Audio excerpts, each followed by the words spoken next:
Alright guys, welcome back to another edition of Wrestling IQ 101. My name is Andrew and alongside me is Pat and Derek. What's up, guys? Hey. And you can subscribe here on the YouTube channel. And today, all the way from Wall Street, the abominable CPA, man. How you doing? I'm fine, guys. I was doing some last-minute paperwork before I return to work after the new year. Nice. Handing out night off. Handing out any audits? Well, too early to say. I don't want to give any spoiler. Oh, okay. Nice, really nice. It must be tough being a CPA and being a Wrestlepro megastar at the same time. Yeah. No, either way, I have to keep everything to the vest, and I think that the tax game kind of has kayfabe a little bit too. So Nice. I want to jump into your popularity a little bit. Did you kind of expect to be a star? I wouldn't call myself a star by any stretch. I mean, I appreciate that word, but I wouldn't consider that. No, I wasn't really expecting this to go anywhere. Honestly, I was just trying to kind of throw crap at the wall and see what stuck. And for some, I think a very small chorus of fans at my third or fourth show started this, and then it just kind of, I guess, snowballed from there. Who actually came up with the persona of CPA? Has that always been you? Well, the original the conception of the idea was me. I was talking to one of my friends right before I was supposed to make my debut match, and he had some silly idea for kind of like I think the movie is called Wall Street. It's I think Charlie Sheen is in it, and he was like, "Oh, you should do something like that." And I'm not really. It's a good thing that I kind of inserted my own persona into it, because I'm not really in case you couldn't tell by the short time you've been talking to me, I'm not exactly a fan talking anything really. So it was my friend kind of threw the idea at me. I added my own little bits to it. I think Pat Buck helped out a little bit too with just he heard the way that I was presenting it, and I didn't even know I was presenting it a certain way, and he was like, no, that's perfect. Do that, and just amplify it. Like the way I speak, and kind of the stunted manner that I do everything. So yeah, that was pretty much it. It was a combination of and then, of course, other people have thrown little bits and bobs my way to kind of for the in-ring part of it. But yeah, that was the conception of it. Yeah, I mean, there's been wrestlers with this kind of character as like a businessman, like IRS, for example, Mike Rotunda, but like a lot of them have presented differently. Like a lot of them be powerhouses or like whatever, but however you come out, you like jump off the second rope, or the lights will be too bright, or you present this extremely unique way. The way I describe it to people who haven't seen it or don't understand it is like, how like Stone Cold Steve Austin said that, when he was creating the Stone Cold character, it was him turned up to 11. When I explain it to people, I say that it's me turned down to 11. That makes any sense. Did you always train with Wrestlepro, or did you train someplace else? So I briefly dipped my toe into wrestling when I was 14, between the ages of 14 and 15. I started backyard wrestling when I was 13. And then I trained a little bit when I was much, much, much younger. And then girls and school got in the way, so I took a really long layover. And then, but yeah, as far as right now, the main places I've trained is Wrestlepro and Creative Pro. At Creative Pro, you're teaming up with Kip Stevens? Yep. How's that? How do you like being in a tag team compared to being just a solo guy? It's a different experience, because you kind of have to, because normally when I do solo stuff, I think it's kind of it's more of just me me kind of with a blank slate and just being like, all right, this is what I do, and I have to kind of, just give me like my 30 to 45 seconds of crap, and then you can do whatever you want. But with tag team stuff, it's more of a sketch as far as getting 4 or more people to kind of, all coincide with the same idea and the same blueprint. So it's definitely I've learned a lot for doing tag stuff all the time. I've learned a lot of what not to do. Okay. As far as I over criticize everything I do, and I think I could probably name like 2 matches of mine that I've really genuinely enjoyed. So yeah, I've just learned a lot more about where to be in the ring, how much of the ring to take up, what the crowd reacts to, what the crowd doesn't react to. So yeah, it's been a definite learning experience doing tag stuff for a year and a half now with Kip. Now, when you talk about 2 of your favorite matches, what were they? I had a match with Alex Reynolds at Grado Pro last year, late 2015. That was a match I was actually terrified about because Alex Reynolds is he's a pretty sought after, highly sought after talent on the independent scene. So when I saw that I was going to be wrestling him, I got really nervous and terrified, and I was like, oh, he's going to hate it. He's going to hate me. But it turned out a lot better than I thought it would. But I think I could probably pin a lot more of that on Alex, just understanding how to wrestle and how to wrestle with my limitations than anything else. Can I ask you one question real quick? Are you best friends with Alex? No, I haven't gotten to that level yet. That's all Clark has. Clark Cornwell has claimed that title for the past 4 odd years. I can't get to that. I just don't have the time. He jumped the rail one time to hug him a couple times. Yeah, that I've seen. It's pretty amazing. Clark was definitely a Banner fan for a while. He was kind of the sketch of what you wanted a wrestling fan to be, I think, to an extent. Speaking of tag teams, we all want to know, when are you and Habib from the Car Wash just going to finally get together and be the Mega House tag team that we know you guys can be? I don't know. Right now we're having a few issues. I don't know. I don't know if that's gonna happen. We'll see. The Car Wash didn't pay its taxes, right? What's that? The Car Wash didn't pay its taxes, so.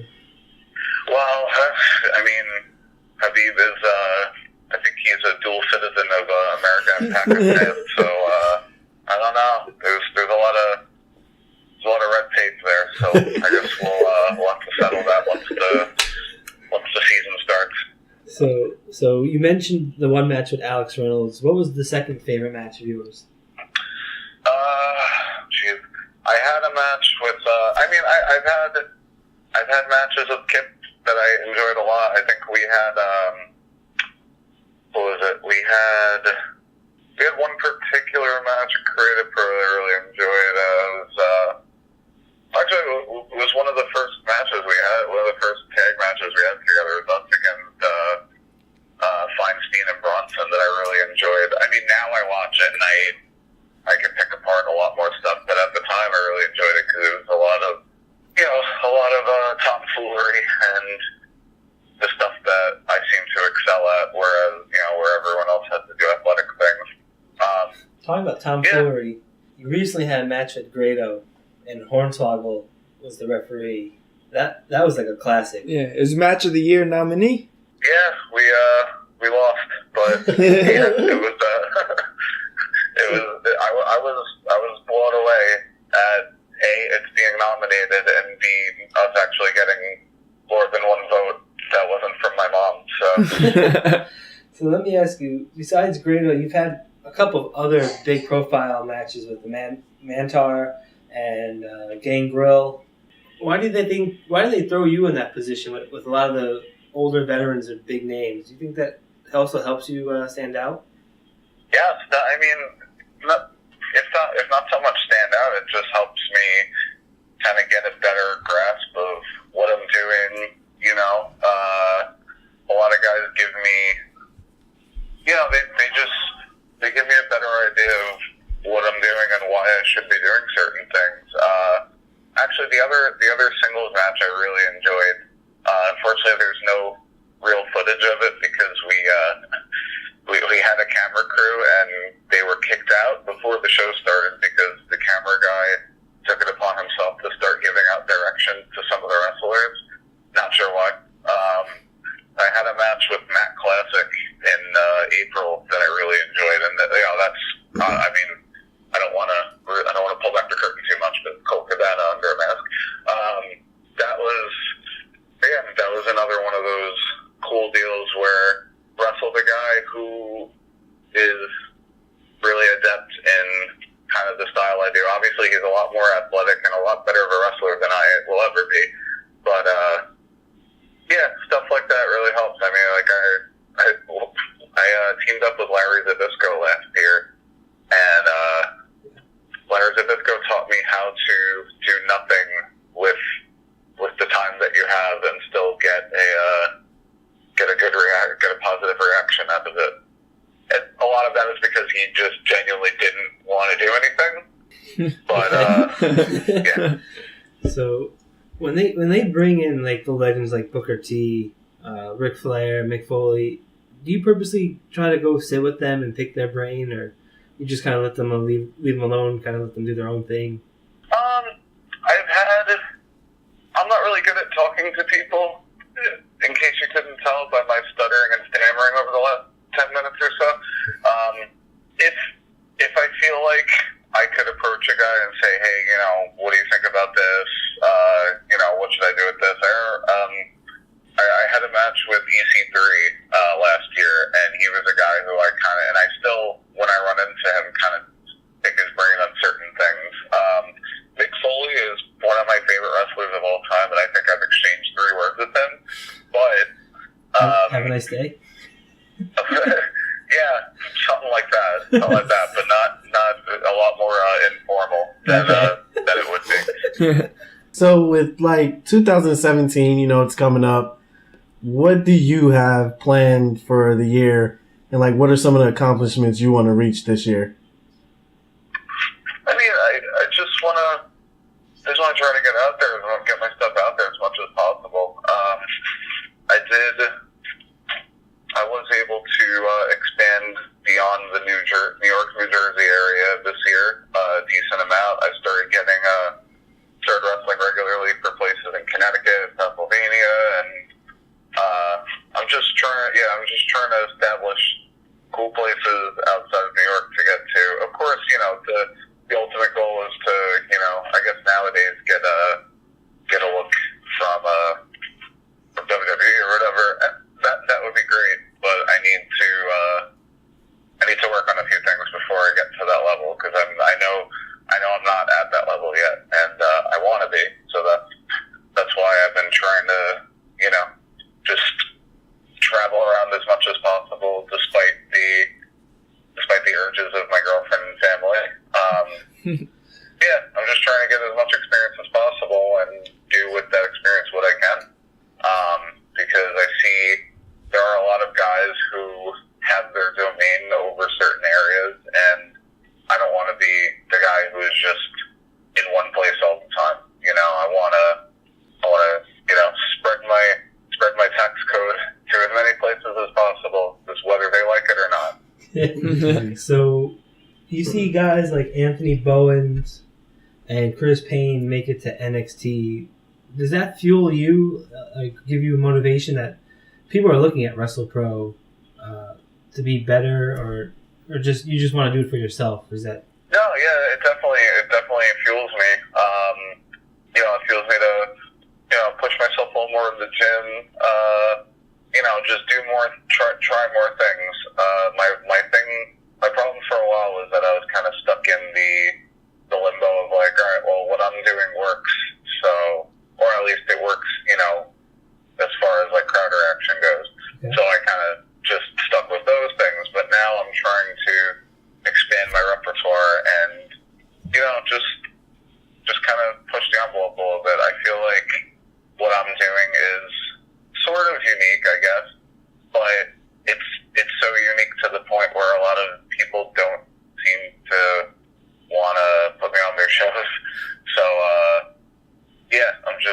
to expand as much as possible, learn as many styles as much as possible, and just get better in all the areas that I can get better in. I'm not probably the least athletically capable person in wrestling today.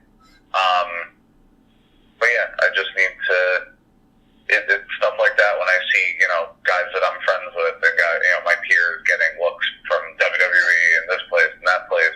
Yeah, that really, that drives me to prove myself wrong, because I'm always my biggest critic. So, yeah, stuff like that really, it kind of helps me in that sort of way.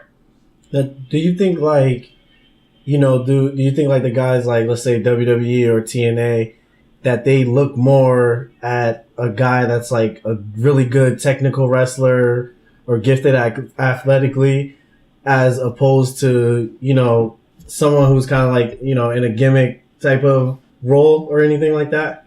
Yeah, it seems like it's more of just creating your own brand on the indies, that they seem to gear more towards now, which is really weird because they avoided it for so long.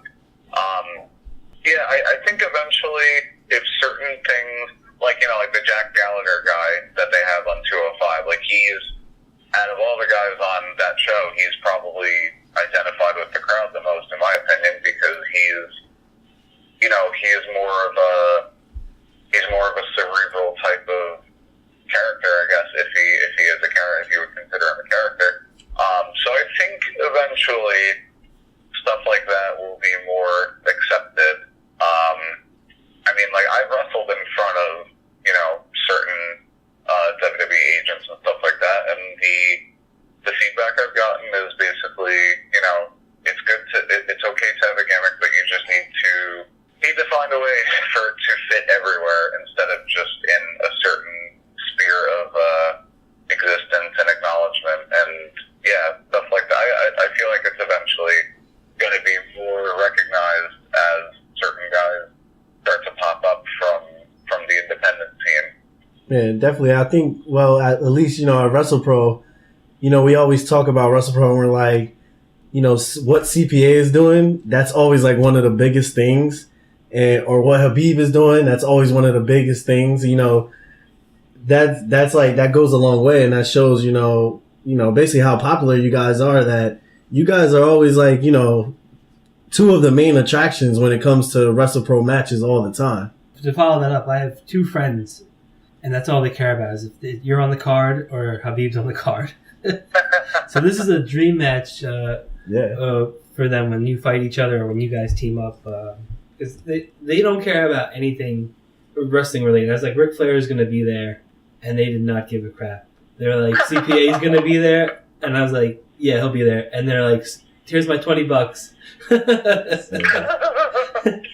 And those are true stories. I was just talking to one of them just before we spoke, and I was like, yeah, CPA will be at the next show. And he's like, all right, good, I'll be there too. He's like, I can't. He has his seatbelt on. Sorry, what were you saying? He already has his seatbelt on, getting ready to go to Union. That's good. Yeah, one thing I'm really trying, because I feel like a lot of wrestling now is about how good the match is, and that's fine. There's guys who are great wrestlers and who can wrestle circles around me, but I feel like we should go back to more, what does the crowd really want to see? You know what I mean? And again, I'm not saying, obviously, certain places pack out buildings with just guys who wrestle really good. But I think in certain respects, wrestling needs to return to relatable characters. And I'm not saying that CPA is super relatable or Habib or anything like that, but, ultimately it's about the people paying money to go there, not how good the match is or, what Dave Meltzer or whoever says about, the star rating. So I think that what stuff like what you just said about, people only caring, is the little Pakistani guy and the stupid white guy with the beard on the show. I feel like that is kind of a ringing endorsement of what wrestling needs to go back to eventually. And again, there could be guys who are excellent technicians plenty of those guys, and you know, some of them are on TV now, and they're doing great, and they're doing their thing. But I feel like we need to integrate more of relatable characters, and it makes me it embarrassingly makes me blush a little bit when I when I see that people actually care about what I'm doing. And I think it was Nikos maybe that said it, but he was talking about you, how you wear like the shirt and tie, and you're not like 6'4" and full of muscle and bulk, and it relates to the like everyday guy that's there, and it helps people just like cheer for you in that aspect as well. I think that goes a long way with your character too. Yeah, I mean, ultimately, the harsh reality of it is that ultimately wrestling is more or less a big man's game.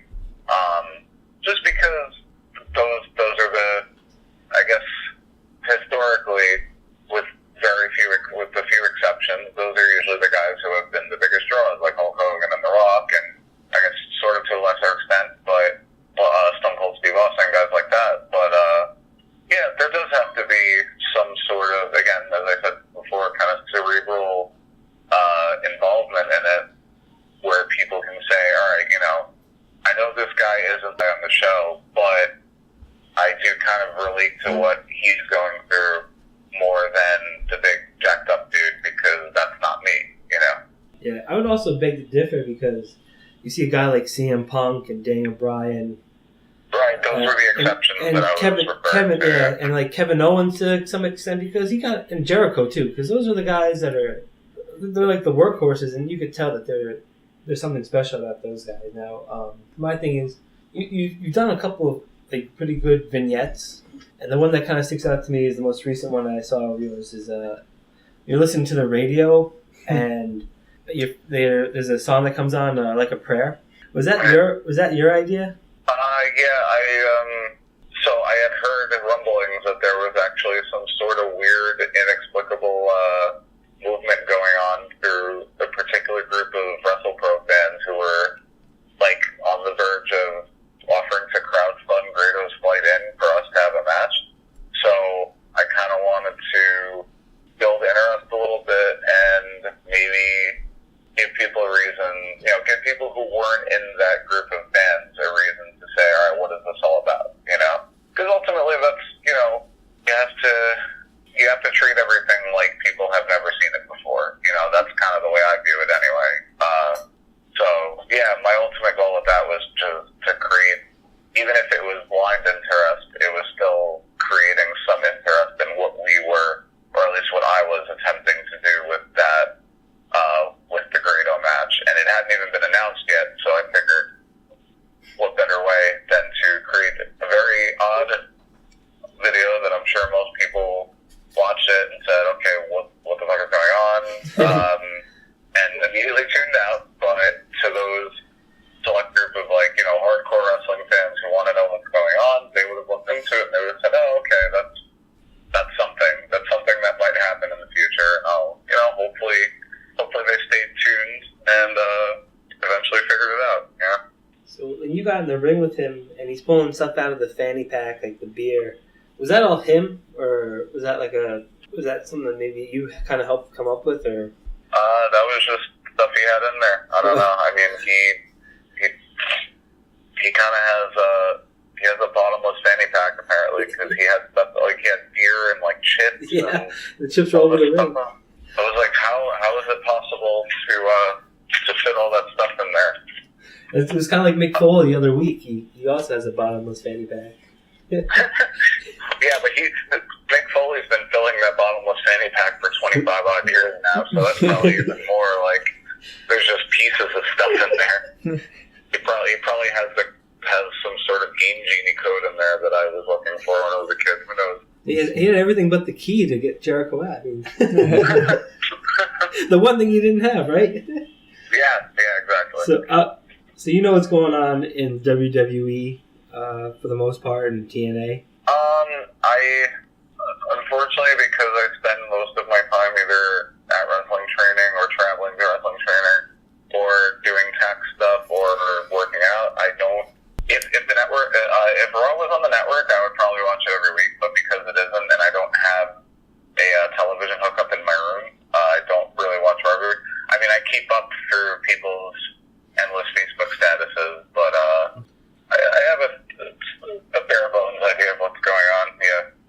Now, this is another question here. So you see guys like Cody Rhodes, Ryback, and Kurt Hawkins, their involvement firsthand with Wrestlepro. Have they kind of given you what the WWE is kind of looking at, or any advice to kind of keep going? Yeah, Kurt Hawkins, him and I somehow became, I don't know why he took something of a liking to me, but we kind of became like buds, to the point where I'm in I probably shouldn't expose this, but I think he posted it on Instagram one time, so I'm okay with it. I'm in for like almost 2 years now, I've been in a group chat with him and the Revolting Blob where we talk about the Mets all the time. My man. Yeah, he's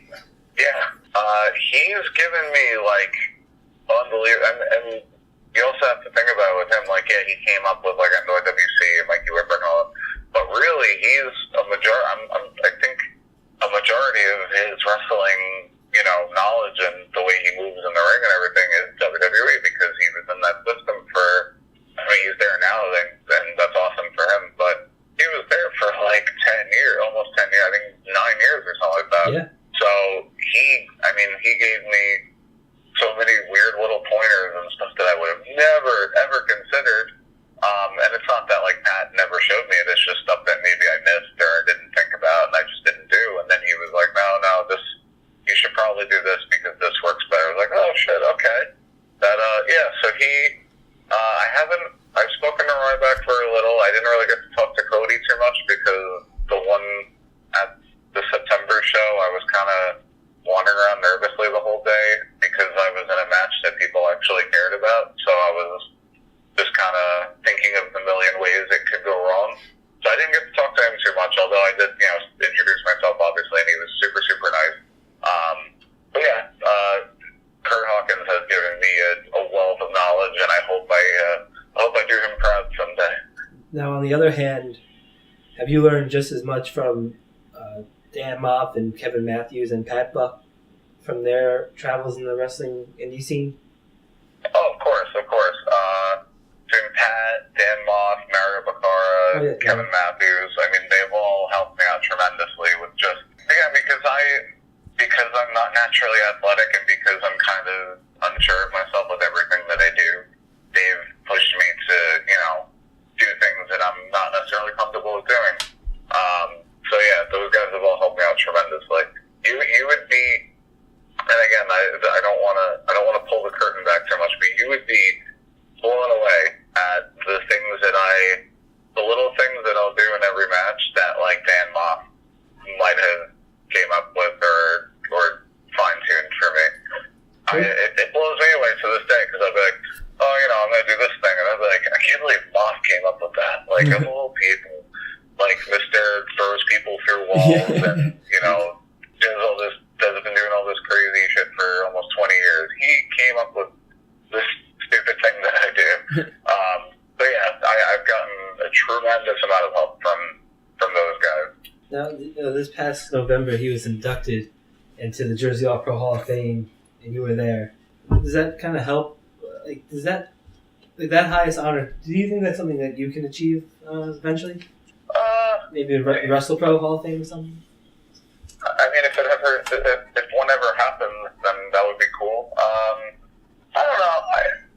Of course, things like that are cool, but ultimately, my goal is to kind of outdo myself. And if I could do something like that, again, this year at the award show, the fact that I was up for like a match of the year, we had 10, 12 shows this year or whatever under the Wrestlepro banner, and like all of those shows had like 8 to 10 matches on them, and the fact that my stupid match with Grado was on that list, like stuff like that is really what and I don't really rest on my laurels on it. I'm just like, okay, I have to do that again next year, but win, it's stuff like that kind of. So yeah, seeing Moff go into a Hall of Fame of a company that he helped build and then, kind of helped rebuild later on. Stuff like that definitely, kind of gets me all bunched up in the pants. I'm like, all right, I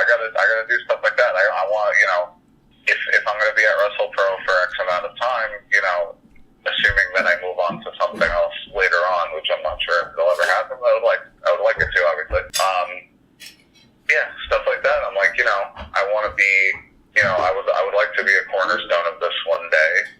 And as long as I'm going to be here, I need to contribute and help out and, kind of carve my own niche in the corner of this. So if, again, if I move on to something else one day,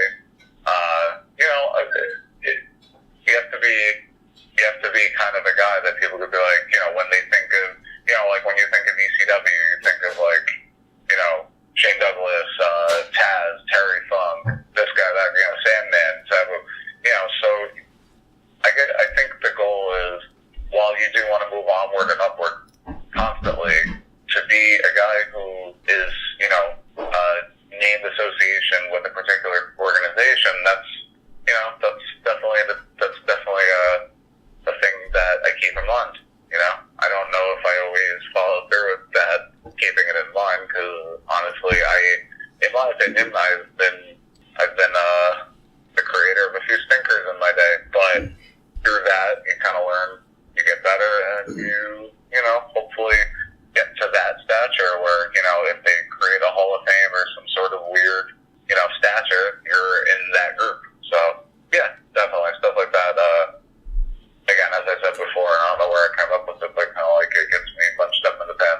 So you were talking about, how Dan Moff helped you out and Kevin Matthews, Mario Bokra.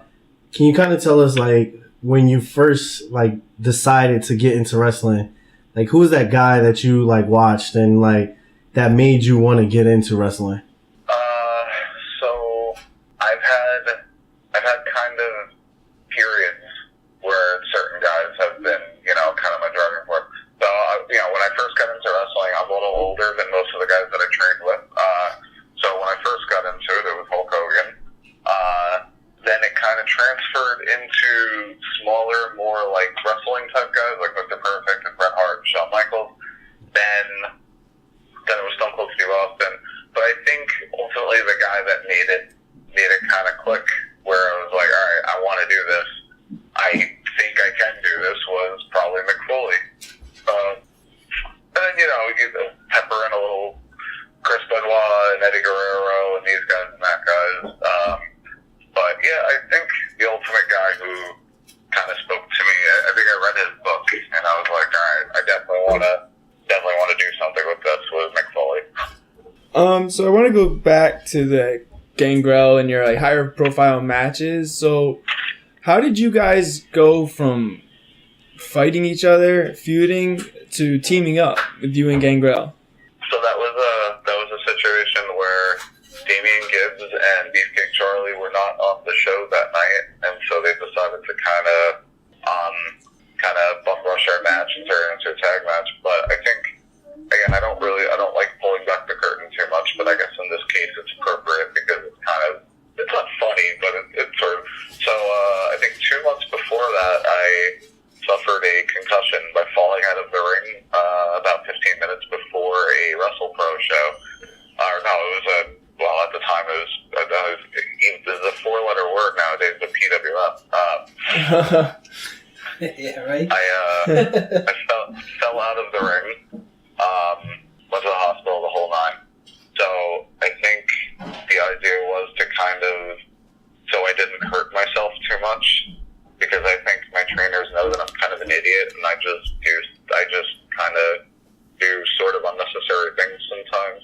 And even if they don't seem unnecessary at the time, once I complete them, I'm such a walking calamity that they end up being, oh, okay, that was supposed to be a simple move, but he ended up like hurting himself, So I think because of that, it was turned into a tag match. But the real story, the story I'll give you is that, Aesthetic Enterprise was not on the show that night, so they bum rushed their match and it became a tag match.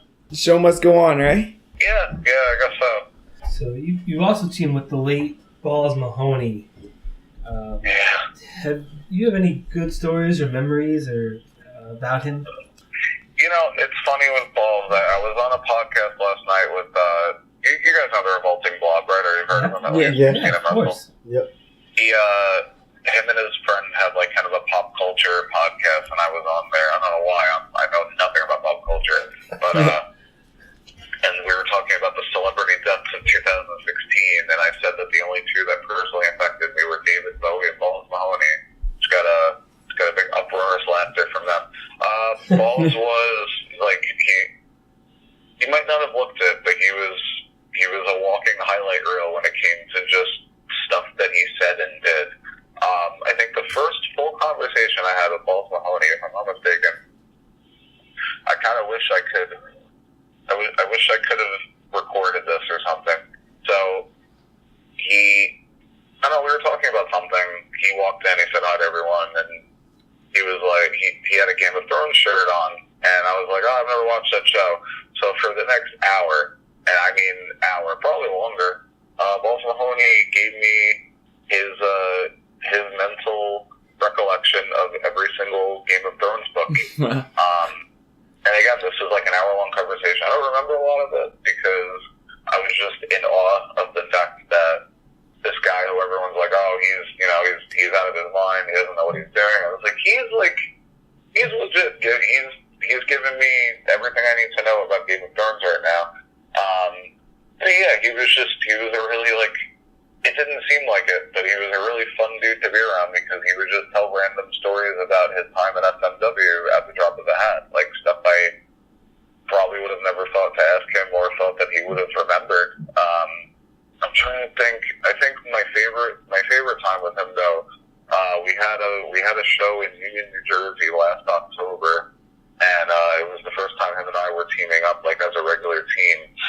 And after the match was over, we were just kind of thrown together as a team for no rhyme or reason. And I said to him before the match, I was like, "Look, we need to like film some promos or something because I don't think people understand why we're teaming up." The Balls went the next step, and after the match, impromptu grabbed the mic and just said, "Okay, you're gonna help me get my life together, and I'm gonna teach you how to be tough."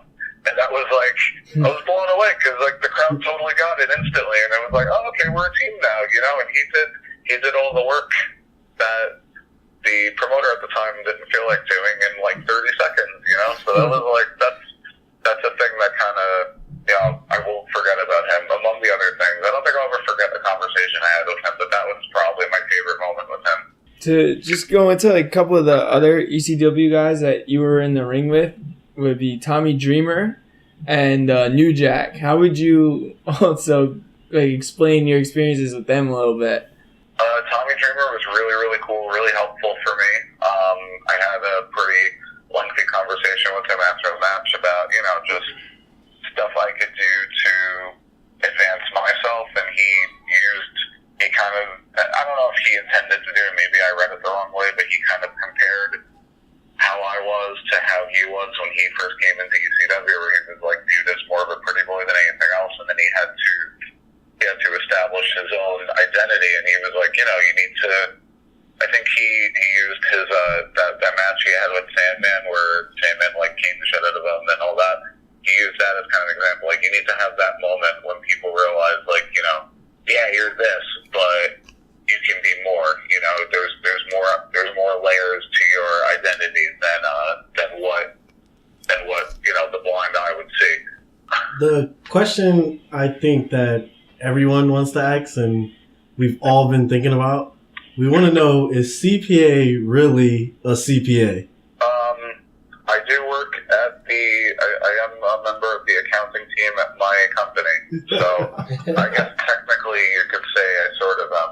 But yeah, let's go with that. I am really a CPA. He's really a CPA. Just if you Facebook message me for financial advice around between the months of January and April, don't take that to heart, because I had probably about 10 people Facebook message me last year and ask me for legit, serious financial advice.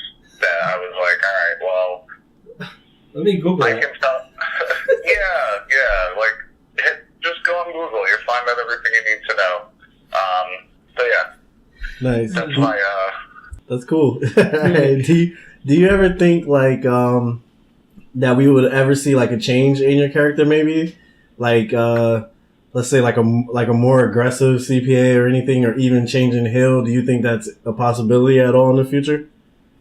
I mean, of course, anything is possible. You know, I mean, I try to drop little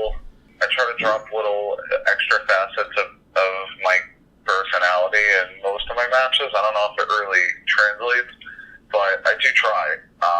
Again, a lot of the CPA character is very much me. You know, like most of it is actually. I mean, I'm like genuinely terrified of most things. I just kind of talk myself through them and say, okay, it's not going to be that bad. You know, just kind of do it. You know.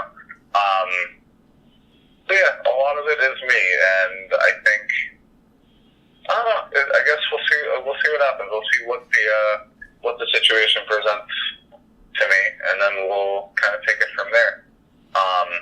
Again, I've tried very hard to flesh out the character as much as humanly possible, so that it's not so one-dimensional. I think I've done a decent job of that. I hope. But yeah, I guess we'll see. Time will tell. I was actually in one company I wrestled for.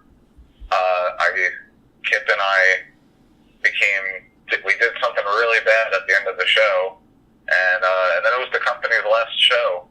So maybe I shouldn't do bad things. Right. maybe a CPA heel run is not meant to happen. not in the cards. Yeah, I don't want to close any more companies now. So. Nice. So I just wanted to talk about the Wrestlepro awards real quick. Mentioned earlier you were nominated for the match of the year with Grado. You were also nominated for fan favorite of the year. Like you said earlier, you didn't win. Do you feel you got robbed in the other one? Do you think you should have been nominated for any more awards? Like, just give me the whole run through. I don't know. I mean, I guess I know my girlfriend said, "Oh, you should have been up for Wrestler of the Year," and I was like, "Well, that would involve me actually wrestling." So I don't know if I really fall into that category. I don't know. What else did I do this year? I mean, I was in. I don't know. They had like the WTF moment or whatever the hell it was of the year. I guess me like winning a match could have been in there. Honestly, my goal with the Grado match was to have some sort of kind of chest grabbing moment. I don't know if we achieved that, but I really wanted to have like some moment where everyone was like, "Oh wow, okay, that was completely not expected at all." I don't know if we achieved that, but I tried very hard to get that sort of effect, because just the fact that the match happened and people cared about it, and like, I don't know, people were into it, and it was really strange to me. So I think that alone could have been kind of a, what the hell sort of moment. I don't know. What I'm trying to think of what other award. There was like Manager of the Year. I think Coach D got robbed. Yeah, definitely. It's just my personal opinion. I love Coach D. He's one of my favorite things about. Friend of the show. About what's that? Said friend of the show, Coach D. We wanted him to win too. Seriously, he's the best. I mean, I know a lot of people dump on him for this reason or that reason, but he is genuinely a very caring and heartwarming human being outside of the ring. So yeah, we could totally agree. I've been talking to him outside of here, and Really I messaged him, and he messaged me back in like the most in a warm way. It's not a cold. It's very personal. It's not informal at all. yeah, because he's just a dude. He's just a dude living some version of a dream that he has. I don't know what his expectations were of getting into the wrestling business, but he's doing something with it. So my hat's off to him. He was like 50-something years old. So Are we going to see CPA challenge for some titles this year? That's what we want to see. CPA for heavyweight champion. I did have a title match against McIntosh in April that I guess I could have won, but then his valet at the time kind of destroyed that for me. So I don't know. I guess we'll see what happens. I don't know. I'm not sure what the ranking system is in Wrestlepro or any of the other companies I'm in is at right now, but time will tell. We'll see what the championship committee has to drum up for me. Sure, I'm pretty sure you could take Bobby Wayward too, man. I'm pretty sure you could beat him easily. Very funny story. Well, it's not really funny, but it's a story. So I think every title he's won in the Rawway spectrum of wrestling, title, or I've been involved with it somehow. He beat me to become number one contender for the title. Yeah. So still haven't beat him, I think, at all. So I go, yeah. I mean, again, we'll see what the championship committee has for us. I don't know how far up the ranking beating Grado got me. So we'll see. Actually, going back to Wayward, a while ago you had a match with Wayward, Bowens, drunken swashbuckler.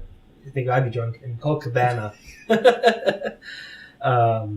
You wrestled a lot of the other guys on the roster too for Wrestlepro. Are there any guys you just feel like are just standout guys, just being in the ring with them? Yeah, Wayward's definitely one of them. I love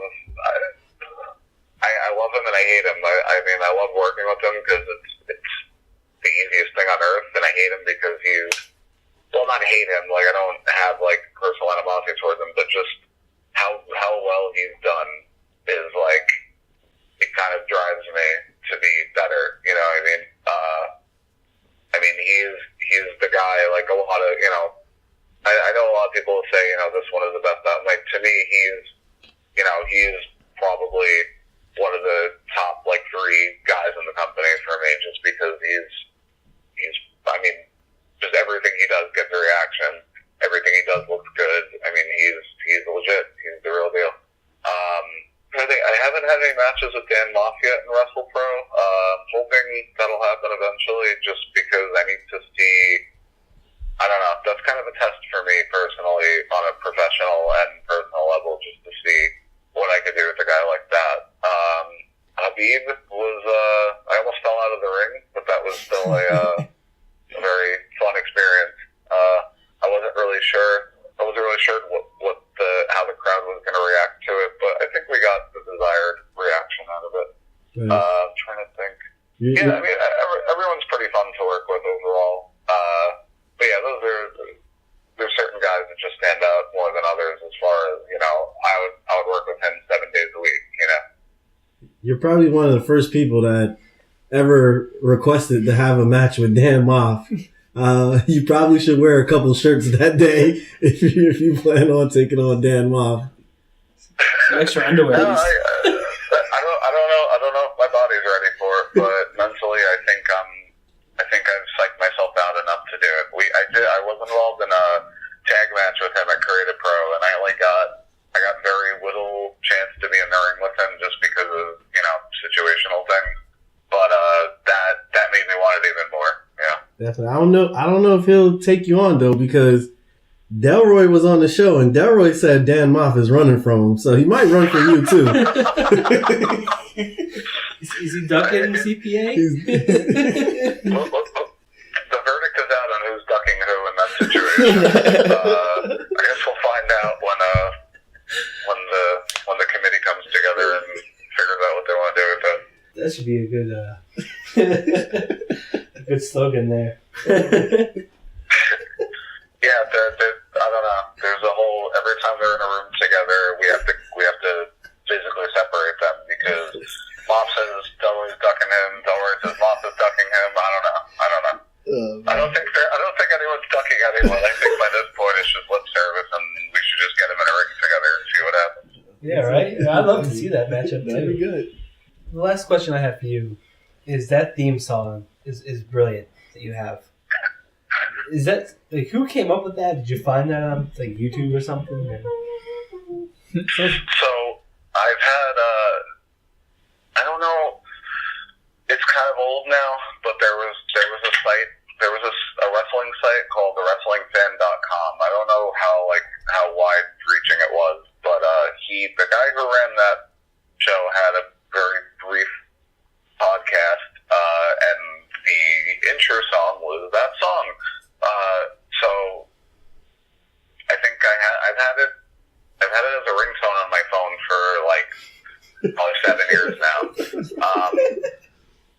So when we were first fleshing out details as far as what I was going to do and everything, I wanted to come out to no music originally, because I was just like, what song could really, like, what song could I identify with? Like, like Stone Cold had his song, like Dan Moff has his song. Everyone has like a song that they can kind of walk to, song would I really like? What's a walking beat that I could think of? And I was like, nothing really fits me. So I was like, I'm just gonna come out to nothing. And then Pat Buck said, well, you should probably have some music because otherwise it's gonna be really confusing.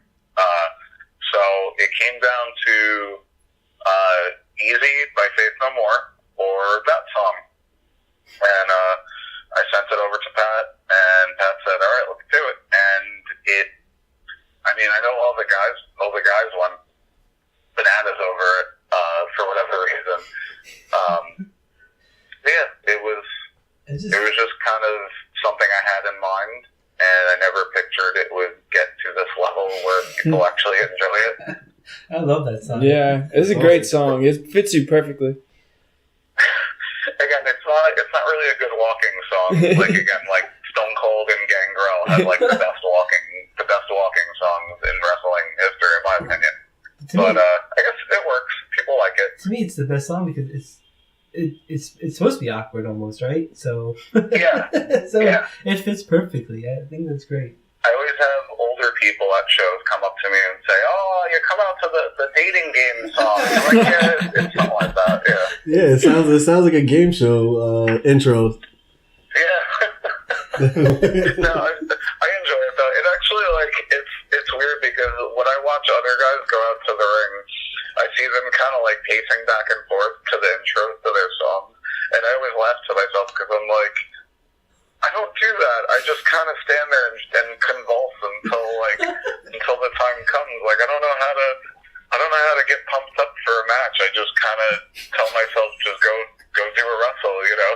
So I'm always like, how if I was one of those guys who like does a really intense walk back and forth, like, all right, this is my time. I'm gonna go out and kill it, you know. Like how would I do it? And I'm like, would I just like jump up and down and play? Like what would I do? How do you get psyched up to that song? You know, that's kind of my. Oh, that's fun. The crowd gets hyped up for that song, so that's working. You know what's funny about that is I've noticed that I feel like people don't get it until I actually come out because like we've had a few shows where we didn't have the Tron there, and I don't know, people like don't. I think what was it the last show at Union that we had where we had the outdoor venue. It was the match. It was like, you know, the two biggest vote getters are in this match. It was me and Wayward. And like David Adams says, oh, and the biggest vote getter, CPA, and like I hear crickets. I'm like, well, that doesn't sound like people vote for me. That sounds like I'm here on accident. And then like halfway to the ring, then everyone's like, oh, it's CPA. Look at this guy. I'm like I don't get it. It's a very like no one else comes out to this. You know, like I don't know. It was a weird thing that I thought about that particular day. They probably thought it was like the raffle music or the bingo music or something. Yeah, it's like when Johnny Ross has his 50-50 giveaways at the shows at Cleveland. Okay, so CPA, you have a couple shows coming up. You want to tell us about that? Yeah, we have. Hold on, let me look at my calendar over here. February 10th, Wrestlepro is going to be at Starland Ballroom, making our debut there. And then the following night, February 11th, we're going to be in Brooklyn, New York at St. Pat's BYO, relatively close to my house, so it's always nice. March 11th, we're going to be making our return to the Rahway Rec Center, and then March 30th, we're going to be heading down to sunny Florida, where we're going to have a show in concurrence with WrestleCon. Hopefully I'm there. You'll be there. They can't have the show without you. Are you crazy? I don't know. I mean, tell that to all the other promoters who don't want to put me on their shows, I guess. CPA, where can people follow you or contact you? I mean, you can find me at my office, I guess, if you really want to do the legwork and figure out where it is. I'm on Twitter at CPA Wrestles. That's CPA Wrestles. Instagram, same thing. Snapchat, Zanga, LiveJournal, MySpace, the whole deal. I'm on all those somewhere if you look hard enough. All right. So look out for April 15th as well. And you won't answer any of your questions. April 15th, I'll be in my office probably losing hair. But I'll be there.